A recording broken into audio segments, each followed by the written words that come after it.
할렐루야. 오늘 예배에 함께 하신 우리 모든 성도님들 주님의 이름으로 축복합니다.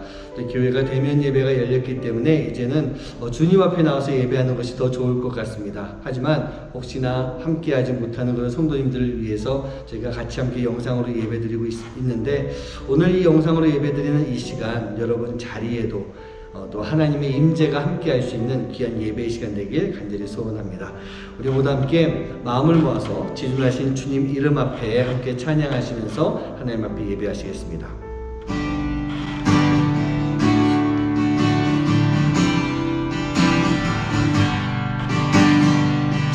지존하신 주님 이름 앞에 모두 무릎 꿇고 다 경배해. 거룩하신 주님 보좌 앞에 엎드려 절하세.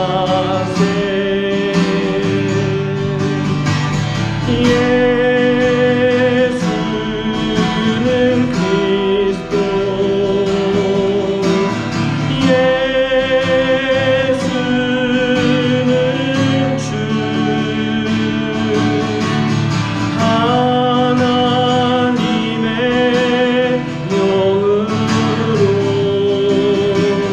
경배드리리. 예수는 그리스도, 예수는 그리스도, 예수는 주, 하나님의 영으로 경배드리리.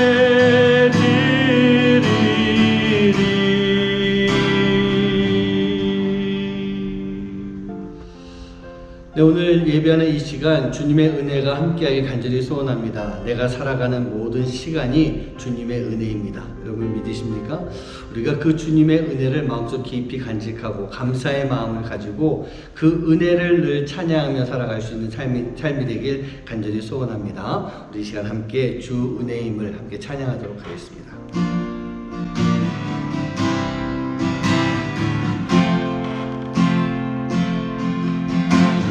주 나의 모습 보네, 상한 나의 맘 보시네. 주 나의 눈물 안에 홀로 울던 맘 아시네. 주 사랑 내게 있네. 그 사랑이 날 채우네. 주 은혜 내게 있네. 그 은혜로 날 채우네. 세상 소망 다 사라져가도 주의 사랑은 끝이 없으니 살아가는 이 모든 순간이 주 은혜임을 나는 믿네. 우리 높은 목소리를 찬양합니다. 주 나의 모습 보네, 상한 나의 맘 보시네. 주 나의 눈물 안에, 주 나의 눈물 안에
없으니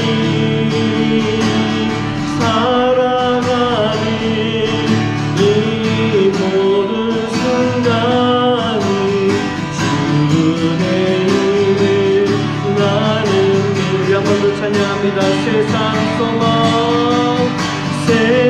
소망 다 사라져가도 주의 사랑은 끝이 없으니 살아가는 이 모든 순간이 주 은혜임을 나는 믿네.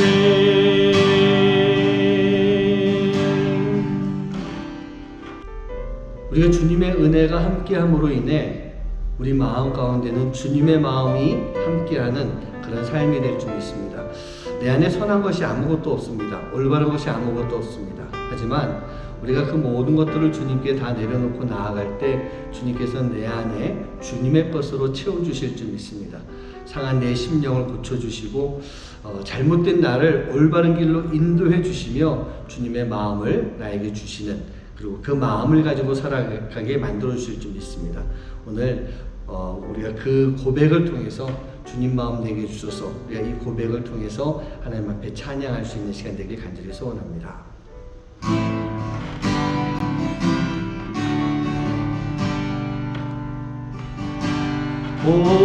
오소서 주님 나의 마음을 선한 것 하나 없습니다.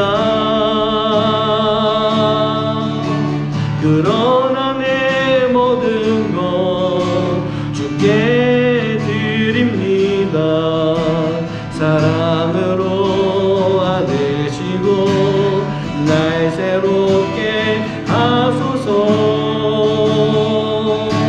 보소서 주님 나의 마음을 선한 것 하나 없습니다. 그러나 내 모든 것 주께 드립니다. 사랑으로 안으시고 날 새롭게 하소서.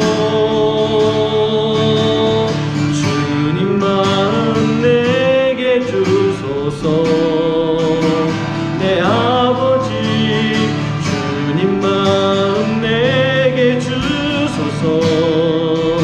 나를 향하신 주님의 뜻이 이루어지도록 주님 마음 내게 주소서.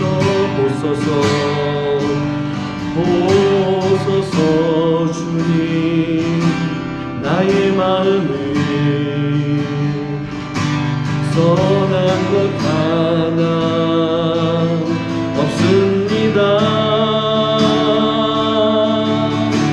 그러나 내 모든 것 주께 드립니다.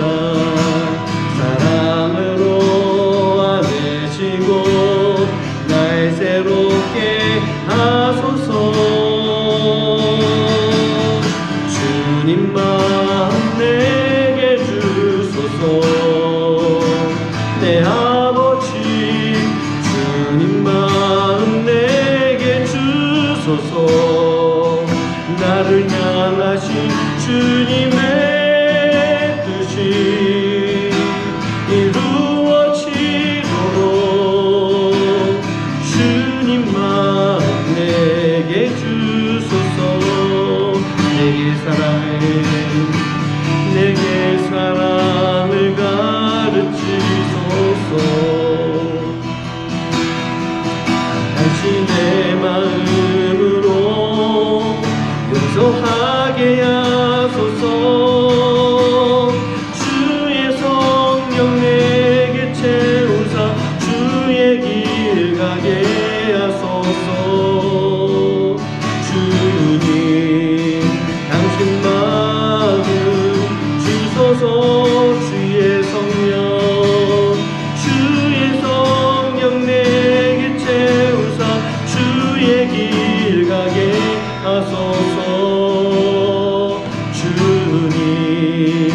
당신 마음 주소서.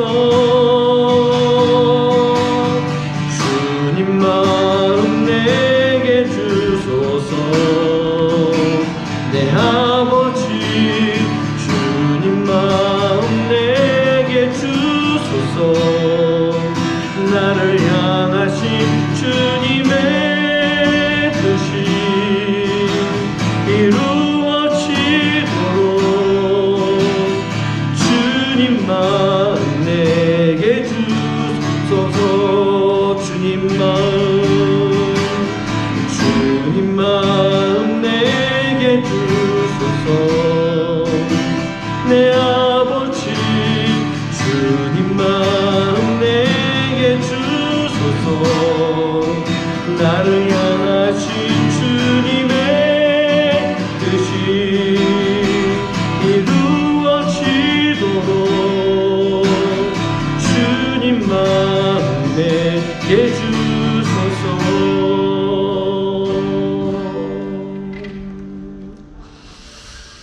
우리 사랑하는 성도님들, 우리가 기도하기 원합니다. 주님의 마음을 내게 주시옵소서. 우리가 그 주님의 마음을 가지고 살아가야 됩니다. 그 주님의 마음이 우리 안에 있어야 됩니다. 그래야만 우리가 주님의 임재를 경험하면서 살아갈 수가 있습니다. 주님의 마음이 있어야 예수님의 삶이 나를 통해 나타날 수 있는 모습이 되기 때문입니다. 오늘 이 시간 기도하실 때 주님, 나에게 주님의 마음을 주시옵소서. 주님의 은혜가 임하는 그 시간 주님의 마음이 함께하며 내가 그 마음을 가지고 살아갈 수 있는 삶이 되게 하여 주시옵소서. 이 시간 함께 잠시 마음 모아서 기도하도록 하시겠습니다. 기도합니다. 사랑하는 주 말씀 감사합니다. 하나님께서 우리와 함께 해주시고 역사해 주셔서 우리의 모든 삶을 주님께서 인도해 주시고 역사해 주시고 감사합니다. 아버지 하나님, 우리가 주님의 마음을 가지고 살아가게 합니다. 주님의 은혜를 가지고 살아가게 합니다. 주님의 은혜와 마음이 있는 곳에 내가 주님의 삶을 살아갈 수 있는 것이고, 아버지 하나님, 내 삶을 통해서 주님의 모습이 있으면 나를 좀 있어. 아버지 하나님, 우리가 마음을 통해서 주님의 마음을 간직하고 살아갈 수 있는 삶을 인도해 주시옵시고, 그 시간 속에 아버지 하나님, 하나님의 임재하심을 경험할 수 있도록 주님 인도하여 주시옵소서. 부족한 나이입니다. 죄가 많은 나이입니다. 선하지 못하지만 아버지 하나님, 우리가 주님 앞에 나아갈 때 우리 마음 속에 주님의 마음을 가지고 살아갈 수 있는 하나님 역사해 주시고 인도하여 주시옵소서. 주님, 그 주님의 마음이 전달될 수 있는 예배가 될 수 있도록 주님의 인도하여 주시고 역사하여 주시옵소서.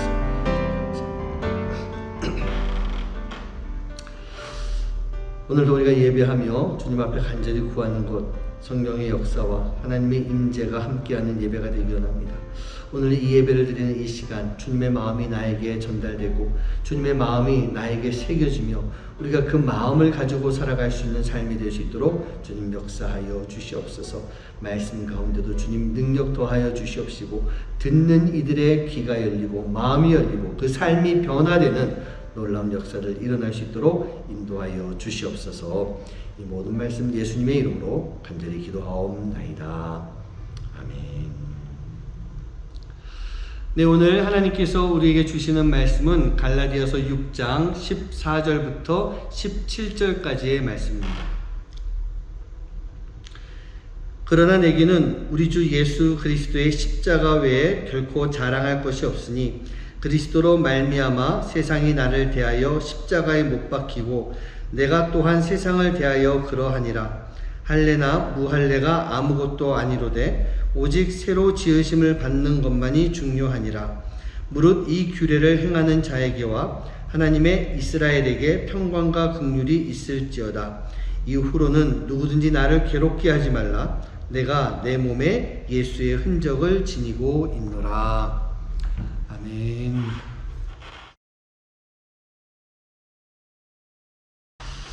예, 지난 2시간 동안에 우리는요, 이 하나님의 임재를 체험하기 위한 준비의 시간을 가졌다, 그렇게 생각하면 될 것 같습니다.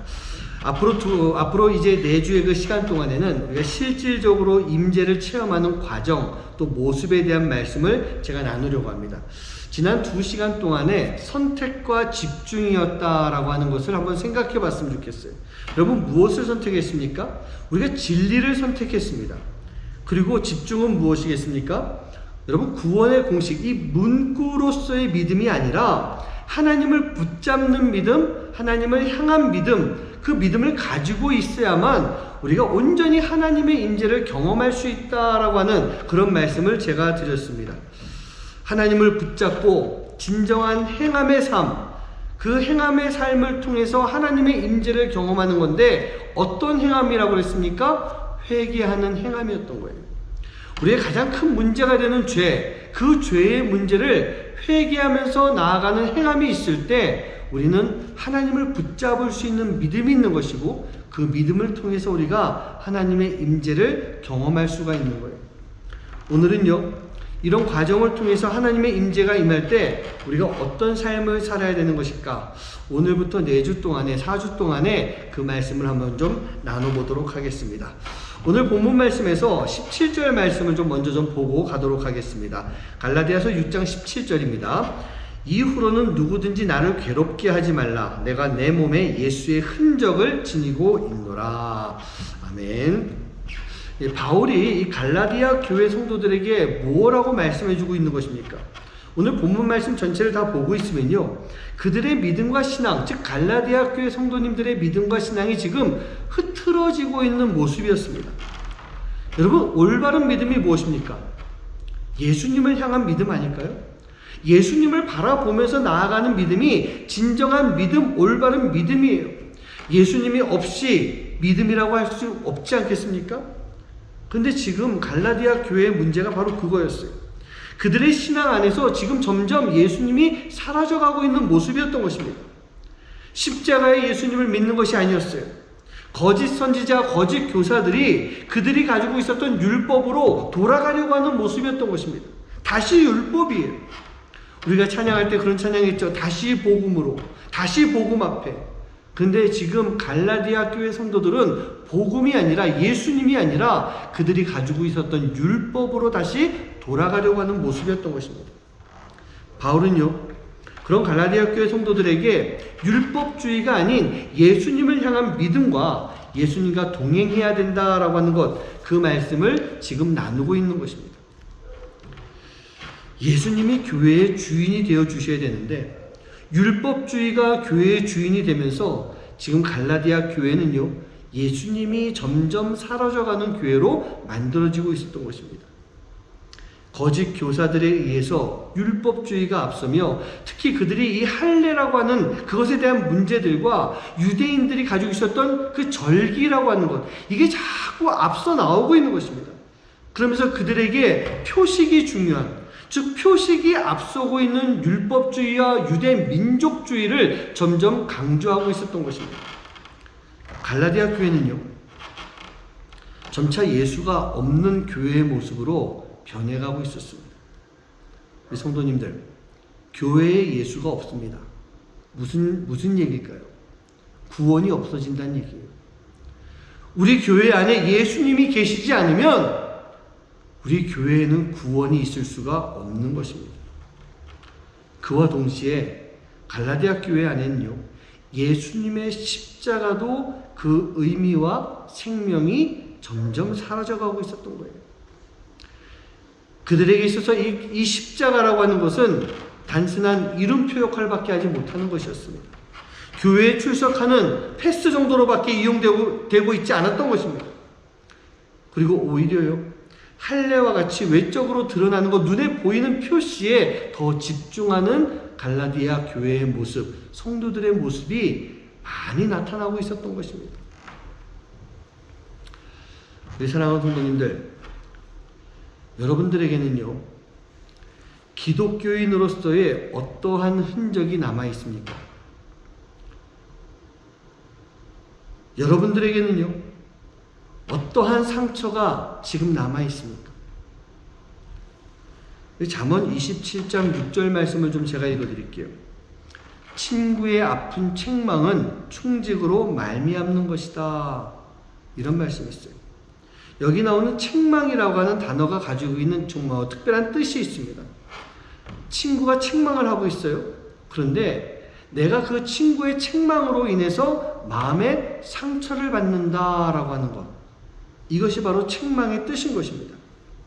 그런데 그 상처가 그저 단순히 아픈 상처로만 끝나는 것이 아니라 이 상처를 통해서 변화가 오면서 나의 문제를 점점 고쳐나가게 된다라고 하는 뜻. 그 뜻이 바로 상처를 주는 책망인 것입니다. 그렇다고 한다면 잠언에서 말하는 상처를 주는 친구가 누구일까요? 욥기 5장 17절에서 18절 말씀 보면요. 볼지어다 하나님께 징계받는 자에게는 복이 있나니 그런즉 너는 전능자의 징계를 업신여기지 말지니라. 하나님은 아프게 하시다가 싸매시며 상하게 하시다가 그의 손으로 고치시나니. 아멘. 우리가 먼저 하나님께 징계를 받는 자는 복이 있다, 그런 말씀이 있는데요. 여러분, 여기서 이 징계라고 하는 말이 무슨 뜻이겠습니까? 단순히 심판과 벌을 말하는 것은 아닙니다. 이게 보면 히브리어로 무사르라고 하는 말인데 바로 하나님께서 아프시게 하시고 싸매주신다, 그리고 상하게 하시고 고쳐주신다라고 하는 그런 뜻이 있는 말씀인 것입니다. 왜 아프게 하시고 상하게 하시겠습니까? 여러분, 예를 들어볼까요? 우리에게 지금 몸에 커다란 종기가 나 있습니다. 여러분, 이거 어떻게 해야 되겠습니까? 째야 되지 않나요? 째야 됩니다. 그리고 째기만 해야 될까요? 그거를 쥐어 짜줘야 됩니다.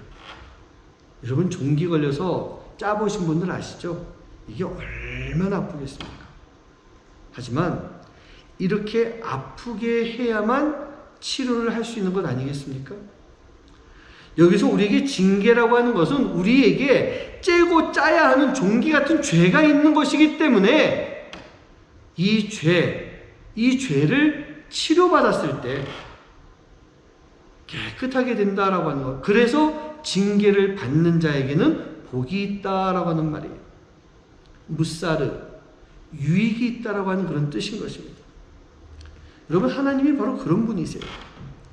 우리의 죄라고 하는 아픈 것을 고쳐주시는 분이세요. 그리고 치료해주기 위해서 우리에게 그것을 상처 내셔서 그 상처를 치료해 주시는 분, 그분이 바로 우리 아버지 하나님이신 것입니다. 근데 여러분, 그걸 생각해 보셨습니까? 그렇게 치료하시는 아버지 하나님의 마음이 어떠실까요? 저희 딸이 여기 온 지 한 1년 정도 됐을 때, 9살 정도 되는 그 나이였을 때요, 팔에 커다란 종기가 나긴 하더라고요. 제가 그것을 한국에 있으면 병원 데려가서 좀 이렇게 째가지고 짜면 금방 되지 않습니까? 근데 여기서 병원 갈 수가 없잖아요. 마침 저희 집에 고약이 있어서 고약을 붙여주고 이렇게 했는데 결국 이게 터지질 않더라고요. 끝에 약간 이렇게 동그랗게 나와가지고 노랗게 고름이 차 있는. 그래서 어떡합니까? 제가 그것을 바늘로 찔렀어요. 그리고 짜기 시작하는데 우리 딸 9살짜리 딸이 얼마나 아파하는지 막 엉엉 울어요. 근데 하루 만에 다 못 짰어요. 둘째 날 그걸 한 번 더 짜야 됩니다. 근데 그 딸이 막 아파하는 그 모습 가운데 제가 짜야 되는데 그 짜고 있는 제 마음이 얼마나 아팠을까요? 그런데 오늘 지나가면 더 안 될 것 같아요. 어쩔 수 없이 그것을 막 짜가지고 마지막 근덩어리가 팍 튀어나오는데 그때까지 이 아빠의 마음이 막 찢어지는 것 같아요. 애가 막 울고 있는데 안 할 수는 없고. 여러분, 우리 아버지 하나님의 마음도 그렇지 않으실까요? 우리를 징계하신다라고 하는 것이 권위를 가지고 능력을 가지고 그냥 벌을 주듯이 그렇게 징계하는 게 아니라 정말 내가 아파하는 것 그 이상으로 우리 아버지 하나님도 아파하시면서 우리에게 징계, 그러나 그 징계로 끝나는 것이 아니라 싸매고 고쳐주고 더 새롭게 만들어주시는 바로 그 하나님 아버지의 은혜인 것입니다. 그 과정을 통해서 이제 상처가 나오면 다 치료가 되면 어떻게 됩니까? 더 이상 아프지 않겠죠. 건강하게 되돌아오게 됩니다. 그런데 그 상처에 대한 흔적은 남아있지 않겠습니까? 그리고 그 상처가 크면 클수록 그 흔적은 더 크고 깊이 나있게 되는 것입니다. 우리 사랑하는 성도님들, 하나님은요, 하나님의 사람을 세우실 때 많은 상처를 주셨습니다. 하지만 오해하지 마시기 바랍니다. 하나님은 그냥 우리를 아프게 하시는 그런 상처, 그 상처가 아니라 우리를 고쳐나가기 위한 그 상처였던 거예요. 성경에 얼마나 많은 사람들이 상처를 받았습니까? 야곱은요, 평생 상처를 가지고 살았지만 하나님은 그 야곱을 통해서 이스라엘을 세우셨어요. 모세도 상처 속에서 하나님의 부르심을 받고 위대한 하나님의 일을 감당했던 것입니다.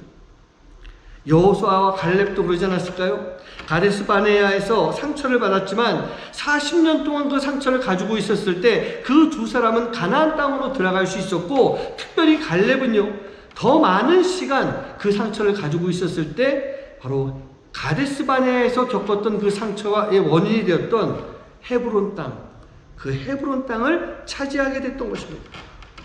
룻이라고 하는 여인도 가난이라고 하는 큰 상처가 있었지만 그 상처를 통해서 예수님의 족보에 오르는 그런 놀라운 복을 받게 됩니다. 욥은 말할 나위도 없는 상처 속에서 갑절의 축복을 받게 되고요. 예수님의 제자들도 부족하고 모자란 어리석은 그런 모습이었지만, 그리고 예수님이 돌아가시고 난 이후에 그들이 많은 고난을 겪게 되는 상처가 있었지만 결국 그들을 통해서 주님의 복음이 세상 가운데 전달됐잖아요. 그 최고봉이 바로 바울 아니겠습니까? 죄인 중에 괴수라고 고백했던 그 바울의 상처, 하나님은요, 그 바울의 상처를 통해서 복음을 전하고 증거하는 전도자로서의 삶을 살게 만들어 주셨고, 바울을 통해서 온 세상에 복음이 전파되도록 만들어 주셨습니다. 사랑하는 성도님들, 제가 지금 쭉 말씀드렸던 이 성경에 나오는 인물들, 이 모든 이들이요, 그들의 신앙의 상처와 흉터가 남아있는 사람들이었어요. 여러분들 이 상처를 두려워하지 마시기 바랍니다. 이 상처가 우리를 하나님의 사람으로 완성시켜 주시는 것이고, 이 상처로 인한 흉터는 분명 우리가 하나님의 길을 벗어났을 때 우리를 일깨워주는 귀한 능력이 있는 거예요. 우리가 하나님의 길을 벗어났을 때 그 상처를 다시 봄으로 인해서 내가 하나님께로 다시 돌아올 수 있는, 회개할 수 있도록 만들어 주었던 것입니다. 독수리라고 하는 새는요, 높은 곳에 둥지를 지어놓고 그곳에서 이제 새끼를 품게 됩니다. 이 새끼들이 태어나서 어느 정도 자라게 되면은 독수리는 이 둥지를 다 뒤집어 엎어버린다고 합니다. 그렇게 하면은 이 둥지가요, 처음에 그 보송보송한 그 푹신한 둥지의 모습이 아니라 여기저기 가시들이 막 튀어나오고 나뭇가지들이 드러나면서 이 새끼들이 거기 막 찔리는 아픔을 겪게 되는 거예요. 찔리니까 아파가지고 막 퍼더덕 거리고, 또 움직이다 찔리면 또 퍼더덕 거리고, 계속 그 안에서 막 날개짓을 하는 거예요. 그러다가 좁은 둥지에서 점점 성장하게 된 이 새들은요, 이 독수리 새끼들은 계속 날개짓을 하다가 어떤 새끼가 갑자기 땅으로 떨어지게 되는, 둥지에서 밑으로 떨어지는 그런 일까지도 당한다는 거예요. 높은 곳에 둥지를 지어놨기 때문에 새끼가 떨어지면서 계속 날개짓은 하지만 아직 깃털이 없는 새끼는 날질 못합니다. 그런데 땅에 거의 떨어지는 그 시점쯤에 됐을 때 어미 독수리가 내려와가지고 딱 등으로 받아준대요. 그리고 다시 올라가서 그 험한 둥지에 다시 이 새끼를 놓게 됩니다. 이런 일들이 반복되면서 이 여리고 여린 피부는요, 점점 강해지게 되고, 날개짓을 하면서 날개에 근육이 붙고 힘이 생기며 결국은 높은 하늘 위로 날아오를 수 있는 그런 독수리, 어미 독수리로 성장하게 되는 것입니다. 그런데 이 독수리의 모습을 알고 있는 사람이 있었던 거예요. 바로 모세였습니다. 모세는요, 신명기 32장 11절 12절 말씀에서 이렇게 말씀합니다. 마치 독수리가 자기의 보금자리를 어지럽게 하며 자기의 새끼 위에 너풀거리며 그의 날개를 펴서 새끼를 받으며 그의 날개 위에 그것을 엎는 것 같이 여호와께서 홀로 그를 인도하셨고 그와 함께한 다른 신이 없었도다. 이 독수리의 생태를 알고 있었던 모세가 이스라엘 민족을 바라보면서 하나님이 우리를 독수리가 새끼를 키우듯이 여기까지 우리를 이끌어 오셨다라고 백성들에게 알려주고 있었던 것입니다. 모세는 광야에서 80년의 생활을 했습니다. 그리고 이스라엘은 40년의 광야 생활을 했는데 이것들이 바로 이스라엘에게 있어서는 분명한 상처였을 것입니다. 그 시간 동안에 출애굽 1세대들이 다 죽어야 했습니다. 그리고 그 기간 동안에 많은 이스라엘 백성들이 하나님의 심판 속에서 죽어가는 모습을 봐야 하는 그런 아픈 상처가 있었습니다. 그러나 하나님은요, 바로 그러한 이스라엘을 통해서 그 상처를 가지고 있는 이스라엘을 통해서 하나님의 나라 이스라엘을 만드셨던 것입니다. 사랑하는 성도님들, 우리는요, 하나님의 임재가 함께하는 삶을 살아야 됩니다. 지금 여러분들에게 하나님의 임재가 함께하고 계심을 여러분 믿으십니까? 내가 하나님의 임재 속에 지금 살고 있다라고 하는 것, 여러분 그것을 믿으십니까? 그 증거는요, 바로 지금 우리가 하나님이 주시는 상처를 가지고 살아가고 있느냐, 거기에 달려있는 것입니다. 여러분 기억하십니까? 제가 조금 전에 드렸던 말씀이에요. 상처라고 하는 것은요, 맞아서 다쳐서 생기는 것이 아니라 하나님이 우리를 사랑하셔서 우리의 문제를 고쳐주시기 위해서 만져주시는 시간, 이게 바로 상처의 시간인 것입니다. 그리고 이 시간을 통해서 우리는요, 하나님이 남겨주시는 흔적을 가지게 되는 것, 여러분 이것을 기억해야 되는 거예요. 여러분들의 삶 속에 하나님이 주시는 상처, 흔적들이 많이 남아있는 삶, 그 상처와 흔적을 많이 가지고 살아가는 여러분들의 삶이 되시기를 주님의 이름으로 간절히 축원합니다. 그렇다고 한다면 이제 우리가 받아야 되는 상처가 어떠한 상처가 있는 것일까? 하나님이 우리에게 임재하시면 우리가 어떤 상처를 가지고 살아가게 되는 것일까? 첫 번째는요, 회개의 상처입니다. 제가 지난 시간에도 회개에 대한 말씀을 드렸지만 회개의 상처예요.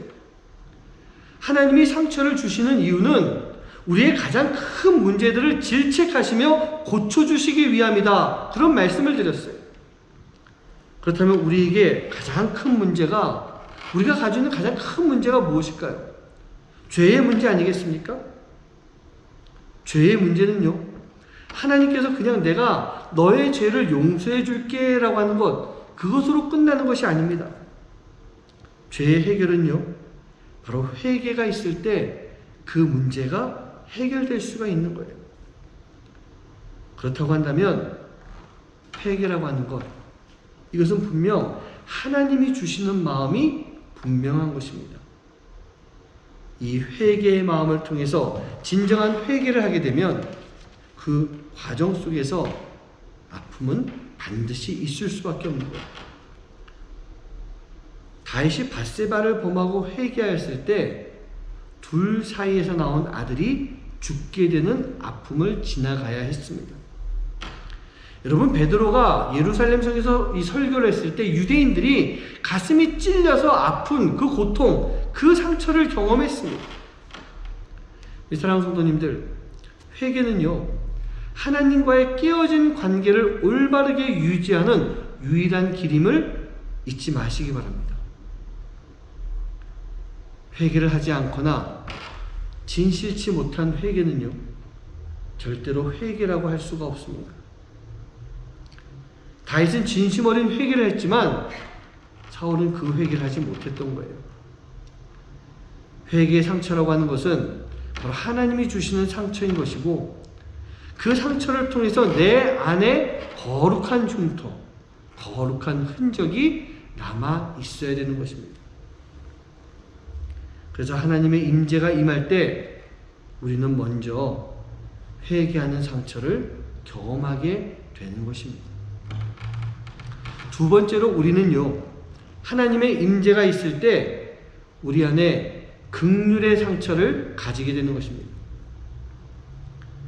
여러분, 긍휼의 대표적인 아이콘이 누구이겠습니까? 긍휼의 대표적인 아이콘은요, 바로 예수님이십니다. 고통당하는 사람들과 자신의 감정을 동일하게 만들어주는 것, 이게 긍휼의 뜻이라고 할 수 있습니다. 예수님은요, 긍휼이라고 하는 것을 마음으로만 행한 분이 아니세요. 아, 불쌍한 영혼들이구나, 이러고 끝난 것이 아니라 그 긍휼의 마음을 몸으로 행하신 분이세요. 몸으로 우리에게 보여주신 분이세요. 바로 이 십자가를 통해서. 십자가를 통해서 우리에게 보여주셨던 것입니다. 그리고 그 십자가를 우리에게 전해주시기 위해서 이 땅에요, 당신의 몸으로 세우신 교회를 세워주셨던 것입니다. 바로 골로새서 1장 24절에서 이렇게 말씀하십니다. 나는 이제 너희를 위하여 받는 괴로움을 기뻐하고 그리스도의 남은 고난을 그의 몸된 교회를 위하여 내 육체에 채우노라. 아멘. 여러분, 우리는요, 예수님의 남은 고난을 내 육체에 채워야 되는 것입니다. 이 땅에 세워주신 교회를 통해서 우리가 살아가면서 올바른 신앙생활을 하며 예수님의 고난 가운데 우리가 동참할 수가 있어야 되는 거예요. 예수님의 긍휼은 그렇습니다. 우리가 바로 그 십자가를 짊어질 때 바울처럼 우리 안에 예수님의 고난을 함께 채우고자 할 때 예수님이 우리에게 명하신 긍휼의 삶을 우리가 살 수 있는 거예요. 십자가의 고난을 채울 때 긍휼의 삶을 살 수 있고, 그 삶을 통해서 우리는 예수님의 흔적이 남는 긍휼의 상처를 받게 되는 것입니다. 이 두 가지의 상처, 이 회개의 상처와 긍휼의 상처는요, 분명한 연결점이 있습니다. 회개의 상처를 통해서 우리가 변화되지 않고는 절대로 긍휼의 상처를 받을 수가 없는 거예요. 여러분, 무슨 말입니까? 우리가 회개의 삶을 살지 않는다면 하나님의 임재를 경험할 수가 없는 것이고, 하나님의 임재 없이는 변화된 삶을 살 수가 없기 때문에 변화가 되지 않았는데 어떻게 예수님의 남은 고난인 긍휼의 삶을 우리가 살 수가 있겠어요? 그래서 오늘 바울은 우리에게 말씀하시는 것입니다. 자신이 예수님의 십자가 외에는 자랑할 것이 없는 것이고, 바로 그 십자가를 통해서 예수의 흔적을 가지고 있는 것이다. 내가 자랑할 것이 이거밖에 없다라고 지금 갈라디아 교회 성도들에게 이야기하고 있는 거예요. 사랑하는 성도님들, 할례라고 하는 형식적인 모습 중요하지 않습니다. 할례가 크리스천의 징표가 될 수는 없습니다. 할례는 형식이에요. 단순한 표시일 뿐입니다. 우리에게는 분명한 크리스천의 증표인 예수님의 십자가가 우리에게 나타나고 있어야 되는 겁니다. 그 십자가의 흔적을 통한 사랑과 희생의 모습이 우리 안에 있어야 되는 거예요. 여러분, 우리의 머리에요, 그 희생과 사랑의 가시 면류관, 그 면류관의 흔적이 있어야 돼요. 여러분, 우리의 손과 발에 그 사랑과 희생의 못자국의 흔적이 있어야 되는 것입니다. 우리 옆구리에도 마찬가지예요. 사랑과 희생의 창자국이 있어야 되는 것이고, 우리의 온몸에는 사랑과 희생을 위한 채찍질의 자국이 남아 있어야 되는 것입니다. 이 상처가 있다는 것이 뭡니까? 이게 바로 하나님의 임재를 경험한 삶이고, 그 삶을 살아가고 있는 증거가 되는 것입니다. 우리 사랑하는 성도님들, 상처를 갈망하시기 바랍니다. 그리고 그 예수님의 흔적이 나에게 있기를 간절히 구하시기 바랍니다. 갈망이라고 하는 것은 단순히 마음만으로는 불가능한 것이에요. 바로 마음만큼 우리의 삶의 표현이 나타나고 드러나야 되는 것입니다. 예수님의 흔적, 그 십자가의 흔적, 그것은 우리의 눈으로 보이지는 않을 것입니다. 십자가 모양이 나와 있지 않고 예수님의 형상이 우리 몸에 이게 막 보이는 건 아니에요. 하지만 이 흔적은 분명히 우리의 삶을 통해서 보여줄 수 있는 삶이 되는 것입니다. 그리고 그 삶을 통해서 진정한 크리스찬의 삶을 살 수가 있는 거예요. 사랑하는 성도님들, 이 상처, 이 예수님의 흔적 간절히 소망하시기 바랍니다. 그리고 그것을 가지고 열심히 살아보시기 바라요. 그렇게 했을 때 나를 통해서 예수님의 흔적이 분명히 나타나기 때문이에요. 유도나 이 레슬링을 하는 그 선수들이 최고가 되기 위해서 열심히 연습합니다. 그러면 그 연습을 하는데 많은 고통이 따르게 되는데 그 고통의 결과물이 만두기라고 하는 것이 있습니다. 영상을 보면 사진에 나와 있는데요. 이런 모습입니다. 여러분 본 적이 있으시죠? 이게 의학용어로는 이계혈종이라고 하는 건데 이 모습의 귀를 가지고 있는 거예요. 심한 선수들은요, 이 귀에 이어폰을 꽂을 수 없을 정도로 귀가 다 엉망이 되는 겁니다. 이렇게 되는 이유는 무엇일까요? 격한 운동을 하면서 귀가 상대방의 머리에 부딪혀서 그 피부 안에서 터지는 거예요. 피부 안에서 터지는 거예요. 또 훈련하면서 매트 위에서 뒹굴면서 격렬하게 움직이는 가운데 바닥에 귀가 막 쓸리고 또 쓸려서 그 귀 안에 있는 혈관들이 막 터지는 거예요. 연골이 부서지는 거예요. 그러면서 생겨난 것이 이계혈종, 만두기라고 하는 것입니다. 그러나 유도 선수들에게 또 레슬링 선수들에게 있어서 이 상처와 흉터들은요, 그들에게 있어서 훈장과도 같은 귀하고 아름다운 모습이 되는 것입니다. 바로 열심히 운동한 흔적이라는 얘기예요. 우리가요, 예수님의 자녀로서 그 예수님의 마음을 가지고 예수님의 삶을 살아갈 수 있다면 여러분 우리에게도요, 이 유도나 레슬링 선수에게 나타난 이 만두기와 같은 예수님의 흔적이 보이지 않겠습니까? 십자가의 흔적, 몸된 교회를 통해 예수님의 고난을 함께 감당하는 흔적, 바로 이 흔적들이 분명하게 만들어지는 거예요. 사랑하는 성도님들, 기억하시기 바랍니다. 우리가 이런 흔적을 가지고 산다는 것은 우리 안에 임재하신, 우리의 삶 속에 임재하신 하나님의 임재를 느끼며 살아가는 그런 삶의 모습인 거예요. 바울과 같이 예수님의 흔적을 소망하며 그 흔적대로 살아가며 그러한 가운데 진정한 하나님의 임재를 느낄 수 있는 여러분 한 분 한 분 되시기를 주님의 이름으로 간절히 축원합니다. 사랑하는 성도님들, 우리가 이 예수의 흔적을 갖기 위해서는요, 특별한 시간들이 필요합니다. 그 시간이 고난과 어려움의 시간이 분명해요. 아까 회개의 상처, 긍휼의 상처, 두 가지 다 쉽고 편안한 시간일까요? 절대로 그렇지 않습니다. 회개도 고통과 아픔의 시간을 지나가야 되는 거예요. 긍휼, 내가 십자가를 져야 되는 것입니다. 그러나 그 시간을 통해서 우리가 정말 고통 가운데 달궈졌을 때 우리 안에 있는 불순물들 다 빠져나가고 정말 정금과 같이 아름다운 것만 남는 모습이 되지 않겠습니까? 우리가 주님의 자녀로 살아갈 때 우리는요, 주님이 우리에게 보여주신 그 생명의 길로 나아갈 수 있는 모습이 되어야 됩니다. 그러나 그 생명을 찾아가는 길이 결코 만만치는 않습니다. 그러나 갈 수 있습니다. 그리고 그 길을 통해 우리가 정말 하나님의 임재를 경험하며 하나님과 동행하는 삶을 살아나가게 될 줄 믿습니다. 오늘 이 시간 그 마음을 가지고 우리 함께 찬양하며 하나님 앞에 영광 돌리고 찬양하며 마음이 결단할 수 있는 시간 되길 간절히 소원합니다. 우리 함께 찬양하시겠습니다.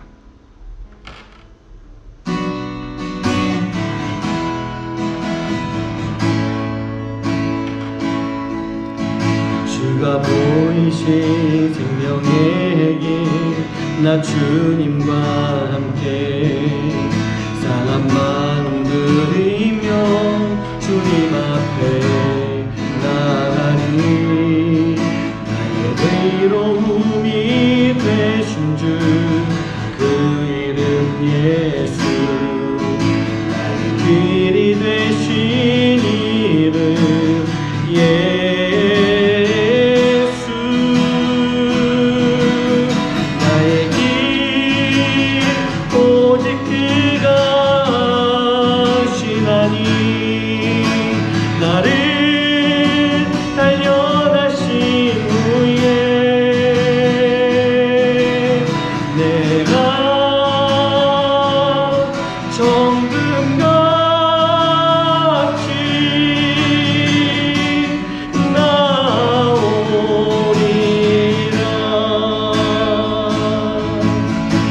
주가 보이신 생명의 길난 주님과 함께 상한 마음 들이며 주님 앞에 나가리 나의 의로움이 되신 주 그 이름 예수 나의 길이 되신 이름 예수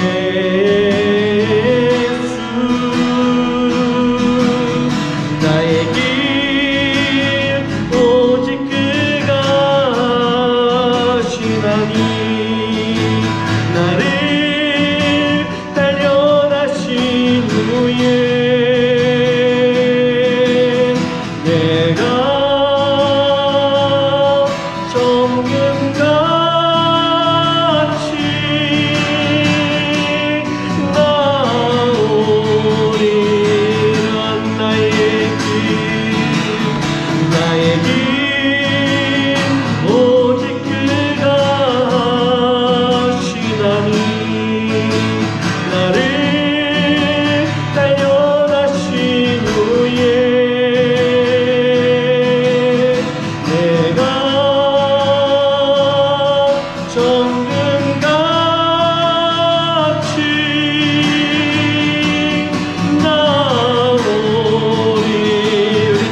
찬양합니다.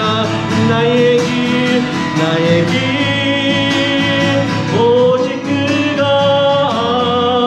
신하니 나를 단련하신 후에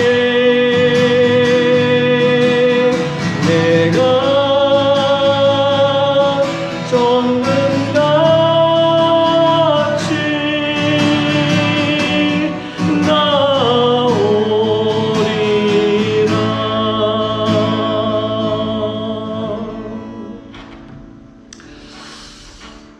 내가 정금같이 나오게 되는 과정 속에서는 그 앞에 힘들고 어려운 과정들이 필요합니다.